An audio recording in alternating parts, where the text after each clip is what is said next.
उसकी एक झलक तुम्हें राख कर जाएगी, उसकी एक किरण तुम्हें सदा के लिए मिटा जाए। तुम जैसे हो वैसे न बचोगे।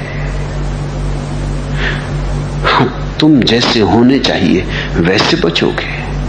जो तुम्हारा स्वभाव है बचेगा।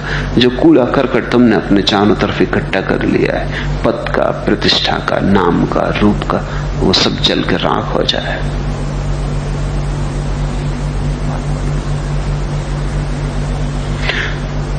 तो तुम्हारी प्रार्थना परमात्मा से, तुम्हारी प्रार्थना बस एक ही हो सकती है, और वो प्रार्थना है कि मेरा जो कूड़ा करकट है, जिसको मैंने समझा कि मैं हूं, इसे मिटा। जिंदगी दरियाए बेहासिल है और किस्ती खराब। मैं तो घबरा कर दुआ करता हूं तूफान के लिए। तुम्हारी बस एक ही प्रार्थना हो सकती है कि तुम तूफान के लिए प्रार्थना करो। जिंदगी दरियाए बेहासिल है, किनारा कहीं दिखाई नहीं पड़ता।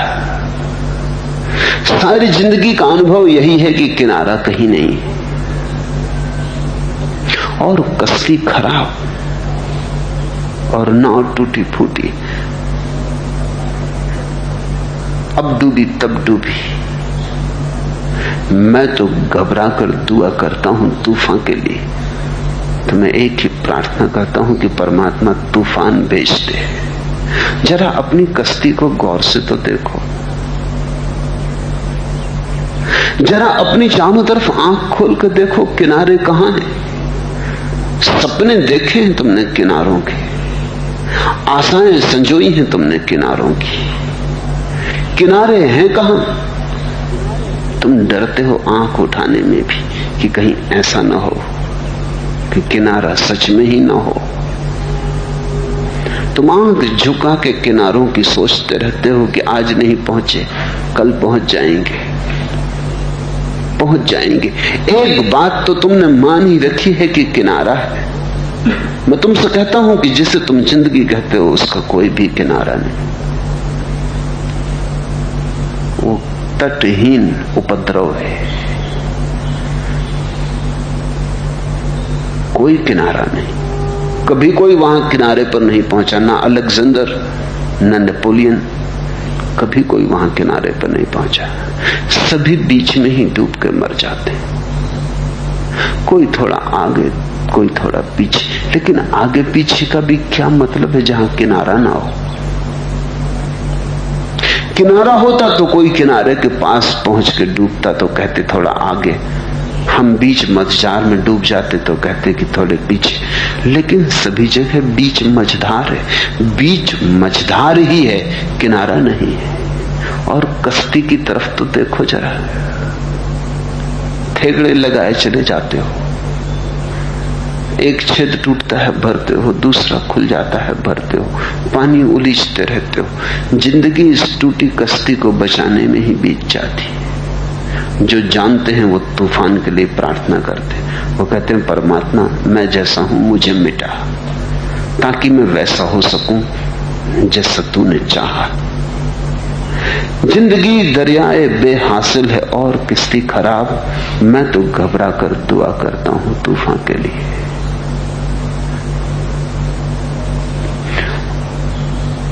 और तुम्हारे जीवन में अगर ऐसी प्रार्थना का प्रवेश हो जाए, प्रार्थना यानी मृत्यु की प्रार्थना, और कोई प्रार्थना है भी नहीं।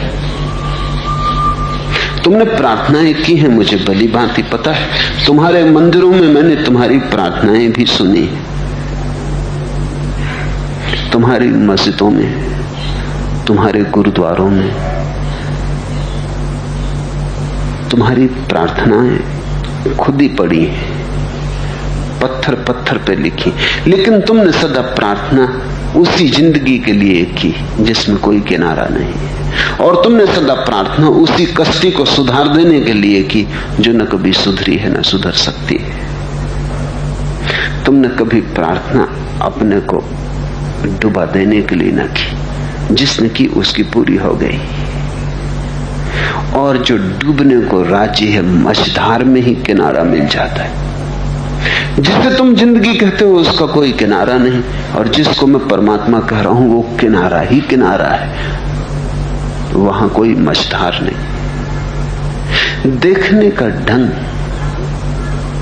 एक तो अहंकार के माध्यम से देखना है, टूटी किस्ती के माध्यम से, वहां डर ही डर है, मौत ही मौत है।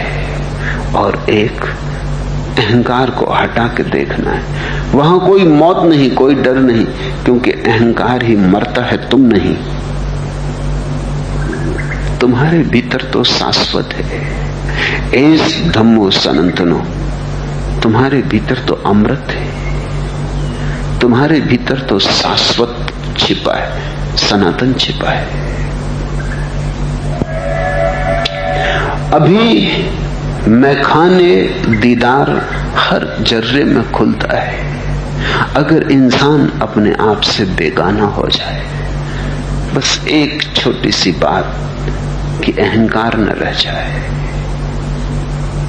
अगर इंसान अपने आप से बेगाना हो जाए, जरा अपने से दूर हो जाए, जरा अपने को छोड़ दे, ये अपना होना जरा मिटा दे। अभी मैखान ए दीदार हर जर्रे में खुलता है, फिर तो हर कण कण में परमात्मा की मधुशाला खुल जाती, फिर तो कण कण में उसी की मधुशाला खुल जाती, फिर तो सभी तरफ उसी का प्रसाद उपलब्ध होने लगता है। बस जरा सी तरकीब है, तुम जरा हट जाओ, तुम्हारे और परमात्मा के बीच में तुम्हारे सिवाय और कोई भी नहीं। तीसरा प्रश्न, इस प्रवचन माला में आपने कई बार कहा है एस धम्मो सनातनो, यही सनातन धर्म है। और आश्चर्य तो यह है कि वह हर बार नए रूप में आपके द्वारा प्रकट हुआ है।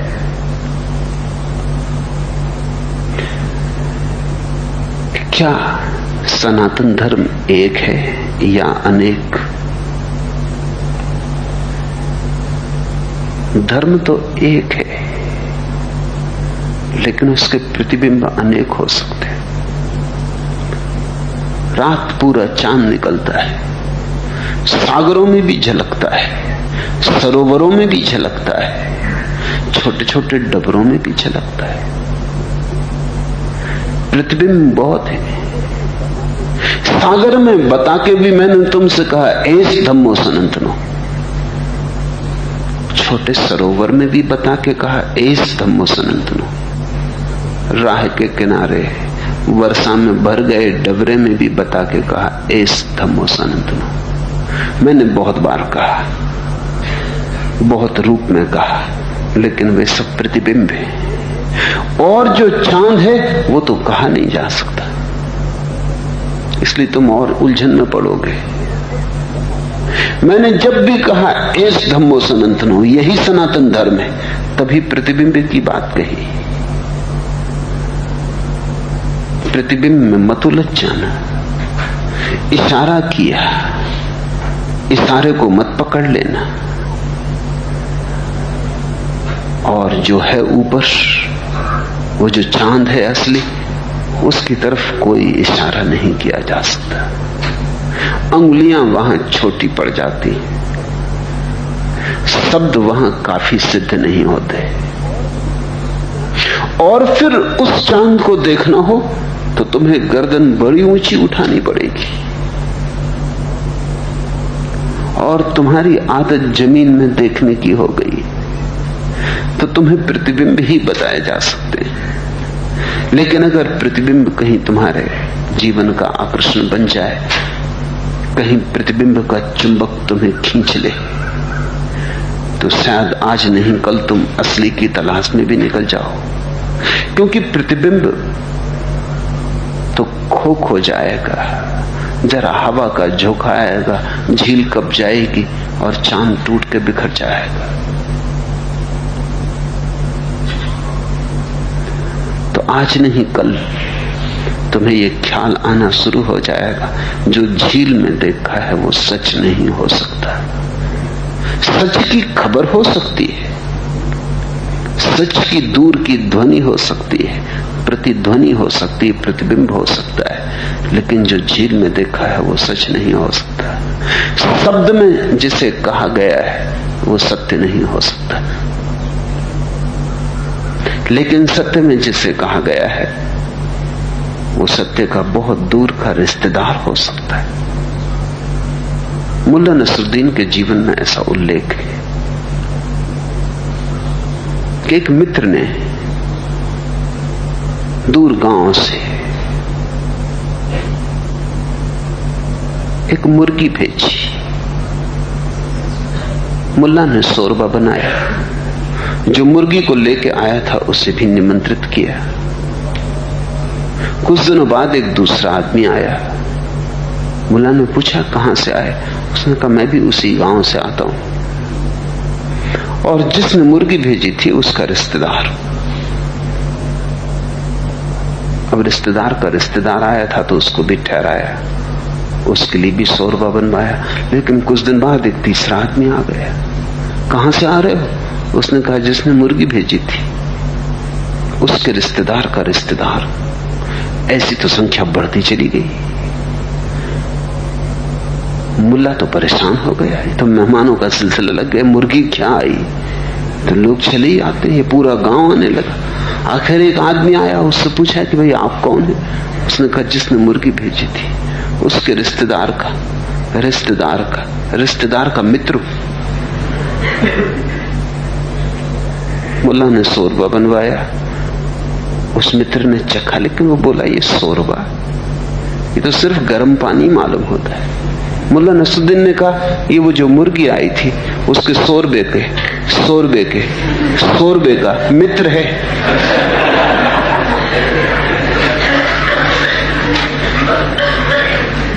दूर होती जाती हैं चीजें।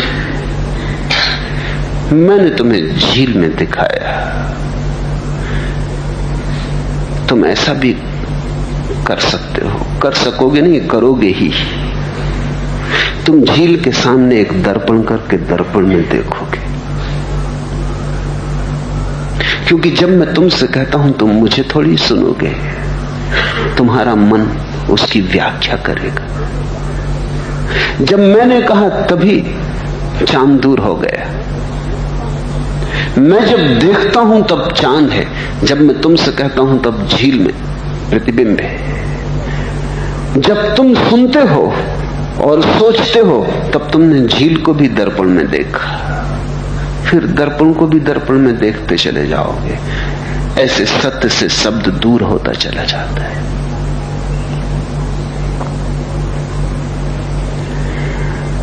इसलिए बहुत बार जिन्होंने जाना है वो चुप रह गए, लेकिन चुप रहने से भी कुछ नहीं होता है।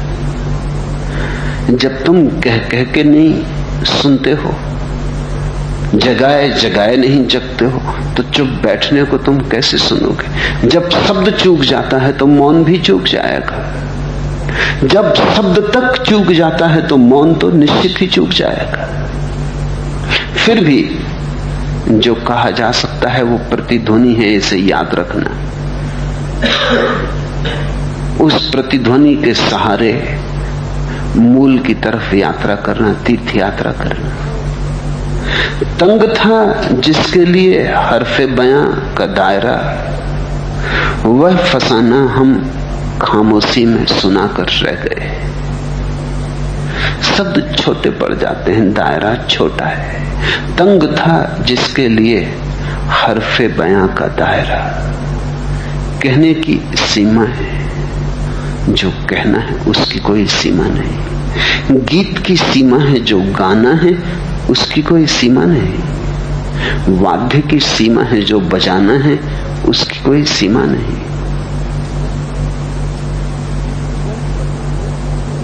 वह फसाना हम खामोशी में सुनाकर रह गए। लेकिन खामोशी तो तुम कैसे समझोगे? शब्द भी चूक जाते हैं। हिलाए हिलाए तुम नहीं हिलते नींद से, जगाए जगाए तुम नहीं हिलते नींद से। शब्द तो ऐसे हैं जैसे पास में रखी घड़ी में अलार्म बजता हो, तब भी तुम नहीं जगते। तो जिस घड़ी में अलार्म नहीं बजता उससे तुम कैसे जगोगे? तो बहुत ज्ञानी चुप रह गए, बहुत ज्ञानी बोले।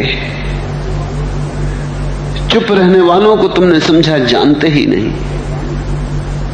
बोलने वालों से तुमने शब्द सीखे और तुम पंडित हो गए। लेकिन कुछ ज्ञानियों ने बीच का रास्ता चुना, और बीच का रास्ता ही सदा सही रास्ता है। उन्होंने कहा भी, और इस ढंग से कहा कि अन्न कहा भी तुम्हें भूल ना जाए। उन्होंने कहा भी और कहने के बीच बीच में खाली जगह छोड़ दी। उन्होंने कहा भी और रिक्त स्थान भी छोड़े। रिक्त स्थान तुम्हें भरने, तुमने छोटे बच्चों की किताबें देखी, एक शब्द दिया होता, फिर खाली जगह, फिर दूसरा शब्द दिया होता, और बच्चों से कहा जाता है बीच का शब्द भरो। जो परम ज्ञानी हुए उन्होंने यही किया, एक शब्द दिया, खाली जगह थी, फिर दूसरा शब्द दिया, बीच की खाली जगह तुम्हें भरनी। जो मैं कह रहा हूं वो प्रतिबिंब है, जो तुम भरोगे वो चांद होगा। सत्य उधार नहीं मिल सकता, सत्य को तुम्हें जन्माना होगा, सत्य को तुम्हें अपने गर्भ में धारण करना होगा।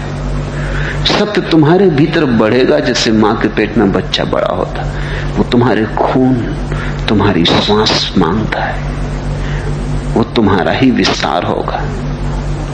जब तक तुम ही चांद न बन जाओ तब तक तुम चांद को न देख सकोगे। इसलिए मैंने बहुत बार कहा और बहुत बार कहूंगा, क्योंकि ये बुद्ध के वचन तो अभी बहुत देर तक चलेंगे। बहुत बार बहुत जगह कहूंगा, एस धम्मो सनातनो। तब तुम स्मरण रखना कि मैं ये नहीं कह रहा हूं कि धर्म बहुत है, मैं इतना ही कह रहा हूं कि बहुत स्थान है जहां से धर्म का इशारा किया जा सकता है। कभी गुलाब के फूल की तरफ इशारा करके कहूंगा एस धम्मो सनातनो, कभी चांद की तरफ इशारा करके कहूंगा एस धम्मो सनातनो, कभी किसी छोटे बच्चे की आंखों में झांक के कहूंगा एस धम्मो सनातनो। क्योंकि चाहे गुलाब हो, चाहे आंख हो, चाहे चांद हो, सौंदर्य एक है। बहुत रूपों में परमात्मा प्रकट हुआ है। हमारे अंधेपन की कोई सीमा नहीं, इतने रूपों में प्रकट हुआ है और हम पूछे चले जाते हैं कहां है। कहीं एकाध रूप में प्रकट होता तब तो मिलने का कोई उपाय ही न था। इतने रूपों में प्रकट हुआ है, सब तरफ से उसने ही तुम्हें घेरा है। जहां जाओ वही सामने आ जाता है, जिससे मिलो उसी से मिलना होता है। सुनो झरने की आवाज तो उसी का गीत, सुनो रात का सन्नाटा तो उसी का मौन, देखो सूरज को तो उसी की रोशनी, और देखो अमावस को तो उसी का अंधेरा। इतने रूपों में तुम्हें घेरा है, फिर भी तुम चूकते चले जाते हो। अभागा होता मनुष्य अगर कहीं उसका एक ही रूप होता, एक ही मंदिर होता और केवल वो एक ही जगह मिलता होता, तब तो फिर कोई शायद पहुंच ही ना पाता। इतने रूपों में मिलता है फिर भी हम चूक जाते हैं। तो मैं बहुत जगह तुमसे कहूंगा ये रहा परमात्मा। इसका ये मतलब नहीं कि बहुत परमात्मा है, इसका इतना ही मतलब कि बहुत उसके रूप है, अनेक उसके ढंग है, अनेक उसकी आकृतियां, लेकिन वो स्वयं इन सभी आकृतियों के बीच निराकार होगा भी, क्योंकि इतने रूप उसी के हो सकते हैं जो अरूप हो, इतने आकार उसी के हो सकते हैं जो निराकार हो, इतने अनंत अनंत माध्यमों में वही प्रकट हो सकता है जो प्रकट होके भी पूरा प्रकट ना हो पाता हो। बंदगी ने हजार रुख बदले, जो खुदा था वही खुदा है हनूज। प्रार्थनाएं बदल जाती हैं, बंदगी के ढंग बदल जाते हैं, पूजा बदल जाती है। कभी गुरुद्वारा, कभी मस्जिद, कभी शिवाला, कभी काबा, कभी काशी। बंदगी ने हजार रुख बदले, न मालूम कितने पत्थरों के सामने सिर झुके, और न मालूम कितने शब्दों में उसकी प्रार्थना की गई, और न मालूम कितने शास्त्र उसके लिए रचे गए। बंदगी ने हजार रुख बदले, जो खुदा था वही खुदा है हनूज। लेकिन आज तक जो खुदा था वही खुदा है। तो बहुत बार मैं कहूंगा, एस धम्मो सनातनो, यही है सनातन धर्म। इससे तुम ये मत समझ लेना कि यही है, इससे तुम इतना ही समझना कि यहां भी है, और बहुत जगह भी है। सभी जगह उसका विस्तार है। वो तुम्हारे आंगन जैसा नहीं है, आकाश जैसा है। यद्यपि तुम्हारे आंगन में भी वही आकाश है।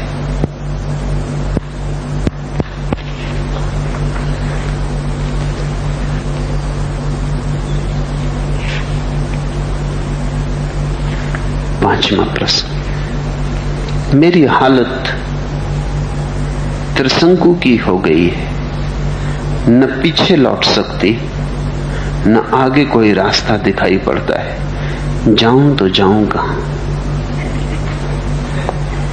जाने को कहीं है भी नहीं, जहां हो वहीं होना है।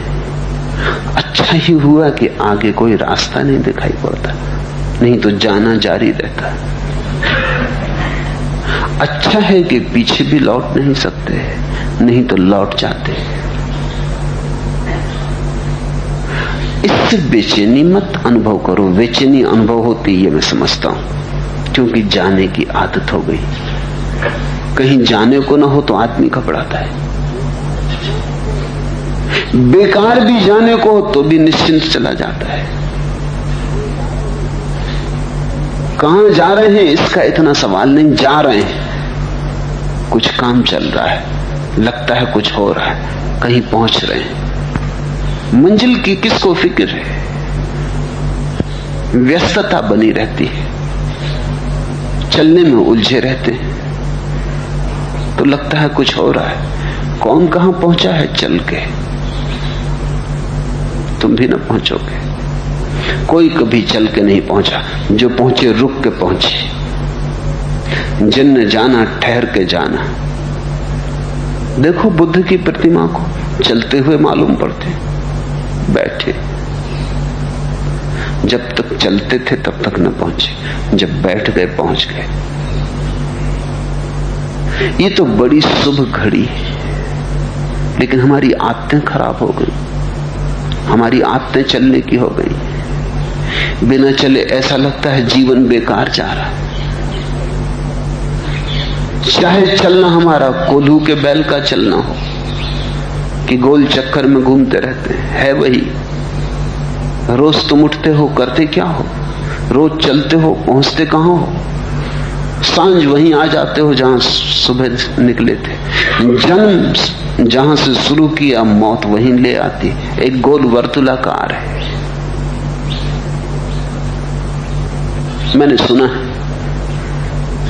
कि एक बहुत बड़ा तार्किक तेल खरीदने गया था। तेली के घर तेली का कोल्हू चल रहा था। बैल कोल्हू खींच रहा था, तेल निचोड़ रहा था। तार्किक था, उसने देखा ये काम, कोई हाँक भी नहीं रहा है बैल को, वो अपने आप ही चल रहा है। उसने पूछा, गजब, ये बैल अपने आप चल रहा है, कोई हाँक भी नहीं रहा, रुक क्यों नहीं जाता? उस तेल वाले ने कहा, महानुभाव, जब कभी ये रुकता है मैं उठ को इसको फिर हाँक देता हूं। इसको पता नहीं चल पाता कि हाँकने वाला पीछे मौजूद है या नहीं। तार्किक था, उसने कहा कि लेकिन तुम तो बैठे दुकान चला रहे हो, इसको दिखाई नहीं पड़ता? उस तेल वाले ने कहा, जरा गौर से देखें, इसकी आंख पे पट्टियां बांधी हुई, इसे दिखाई कुछ नहीं पड़ता। जब भी ये जरा ठहरा या रुका कि मैंने हाँ कहा, पर उस तार्किक ने कहा कि तुम तो पीठ किए बैठे हो इसकी तरफ, पीछे चल रहा है कोल्हू, तुम्हें पता कैसे चलता है? उसने कहा, आप देखते नहीं बैल के गले में घंटी बांधी हुई, जब तक बजती रहती मैं समझता हूं चल रहा है, जब रुक जाती उठ के मैं हाँक देता हूं, इसको पता नहीं चल पाता। उस तार्किक ने कहा, अब एक सवाल और, क्या ये बैल खड़े होकर गर्दन नहीं हिला सकता है? उस तेलवाने ने कहा, जरा धीरे धीरे बोल, कहीं बैल ना सुन ले।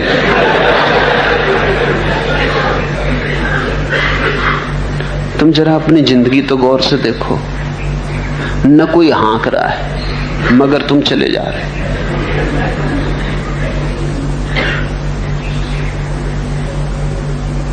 आंख बंद है, गले में खुद ही घंटी बांध ली, वो भी किसी और ने बांधी ऐसा नहीं।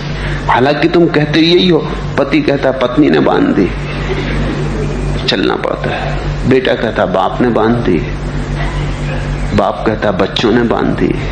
कौन किसके लिए घंटी बांध रहा? कोई किसी ने नहीं बांध रहा। बिना घंटी के तुम्हें ही अच्छा नहीं लगता, तुमने घंटी को श्रृंगार समझा।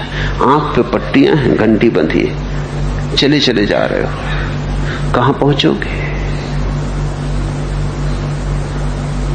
इतने दिन चले, कहां पहुंचे?